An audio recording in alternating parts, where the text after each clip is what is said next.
All right, welcome to day 208 of our read through the Bible for 2019. We are in Proverbs 6, 7, and 8. Chapter 6, my son, if you have put up security for your neighbor, have given your pledge for a stranger, if you are snared in the words of your mouth, caught in the words of your mouth, then do this, my son, and save yourself. For you have come into the hand of your neighbor. Go, hasten and plead urgently with your neighbor. Give your eyes no sleep and your eyelids no slumber. Save yourself like a gazelle from the hand of the hunter, like a bird from the hand of the fowler. Go to the ant, O sluggard, consider his ways and be wise. Without having any chief, officer, or ruler, she prepares her bread for summer and gathers her food for harvest. How long will you lie there, O sluggard? When will you arise from your sleep? A little sleep, a little slumber, a little folding of the hands to rest, and poverty will come upon you like a robber, and want like an armed man. A worthless person, a wicked man, goes about with crooked speech, winks with his eyes, signals with his feet, points with his finger, with perverted heart devises evil, continually sowing discord. Therefore, calamity will come upon him suddenly. In a moment, he will be broken beyond healing. There are 6 things that the Lord hates, 7 that are an abomination to him: haughty eyes, a lying tongue, and hands that shed innocent blood, a heart that devises wicked plans, feet that make haste to run to evil, a false witness who breathes out lies, and one who sows discord among brothers. My son, keep your father's commandment, and forsake not your mother's teaching. Bind them on your heart always, tie them around your neck. When you walk, they will lead you. When you lie down, they will watch over you. When you awake, they will talk with you.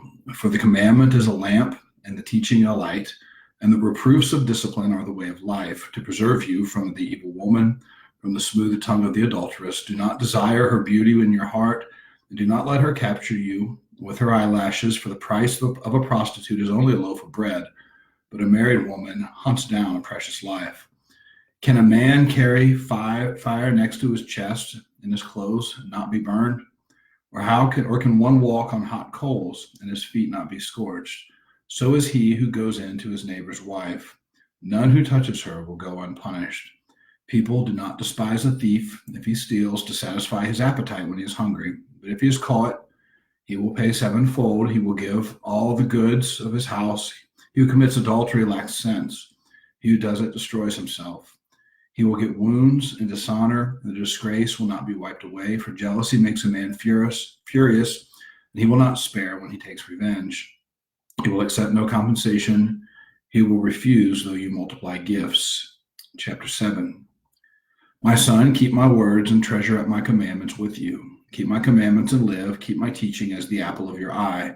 Bind them on your fingers. Write them on the tablet of your heart. Say to wisdom, you are my sister, and call insight your intimate friend, to keep you from the forbidden woman, from the adulteress with her smooth words. At the windows of my house I have looked out through my lattice, and I have seen among the simple. I have perceived among the youths a young man lacking sense, passing along the street near her corner, taking the road to her house in the twilight, in the evening, at the time of night and darkness. And behold, the woman meets him, dressed as a prostitute, wily of heart. She is loud and wayward. Her feet do not stay at home. Now on the street, now in the market, and at every corner she lies in wait. She seizes him and kisses him with bold face. She says to him, I had to offer sacrifice, and today I have paid my vows.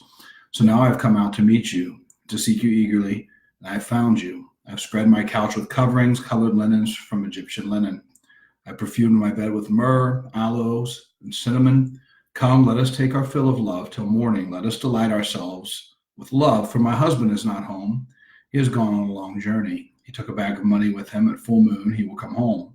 With much seductive speech she persuades him. With her smooth talk she compels him. All at once he follows her, as an ox goes to the slaughter, or as a stag is caught fast, till an arrow pierces its liver, as a bird rushes into a snare. He does not know that it will cost him his life. And now, O sons, listen to me, and be attentive to the words of my mouth. Let not your heart turn aside to her ways. Do not stray into her paths, for many a victim she has laid low, and all her slain are a mighty throng. Her house is the way to Sheol, going down to the chambers of death. Chapter 8. Does not wisdom call? Does not understanding raise her voice? On the heights beside the way, at the crossroads she takes her stand, beside the gate in front of the town. At the entrance of the portals she cries aloud, to you, O men, I call, and my cry is to the children of man. O simple ones, learn prudence. O fools, learn sense. Hear, for I will speak noble things, and from my lips will come what is right, for my mouth will utter truth. Wickedness is an abomination to my lips. All the words of my mouth are righteous. There is nothing twisted or crooked in them. They are all straight to him who understands, and right to those who find knowledge. Take my instruction instead of silver, and knowledge rather than choice gold. For wisdom is better than jewels, and all that you may desire cannot compare with her. I, wisdom, dwell with prudence, and I find knowledge and discretion. The fear of the Lord is hatred of evil. Pride and arrogance and the way of evil and perverted speech I hate.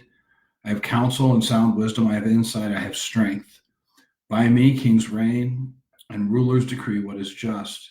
By me, being wisdom, princes rule and nobles, all who govern justly. I love those who love me, and those who seek me diligently find me. Riches and honor are with me, enduring wealth and righteousness. My fruit is better than gold, even fine gold, and my yield than choice silver.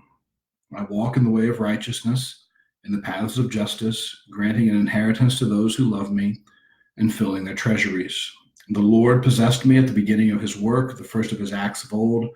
Ages ago I was set up at the first, before the beginning of the earth. When there were no depths, I was brought forth. When there were no springs abounding with water, before the mountains had been shaped, before the hills, I was brought forth. Before he had made the earth with its fields, or the first of the dust of the world, when he established the heavens, I was there. When he drew a circle on the face of the deep, when he made firm the skies above, when he established the fountains of the deep, when he assigned to the sea its limit, so that the waters might not transgress his command, when he marked out the foundations of the earth, then I was beside him like a master workman, and I was and daily his delight, rejoicing before him always, rejoicing in his inhabited world, and delighting in the children of man. And now, O sons, listen to me. Blessed are those who keep my ways. Hear instruction and be wise, and do not neglect it. Blessed is the one who listens to me, watching daily at my gates, waiting beside my doors. For whoever finds me finds life and obtains favor from the Lord. But he who fails to find me injures himself. All who hate me love death. All right. That is chapter 6, 7, and 8. We'll pick up tomorrow with day 209, starting in Proverbs chapter 9. See you guys then.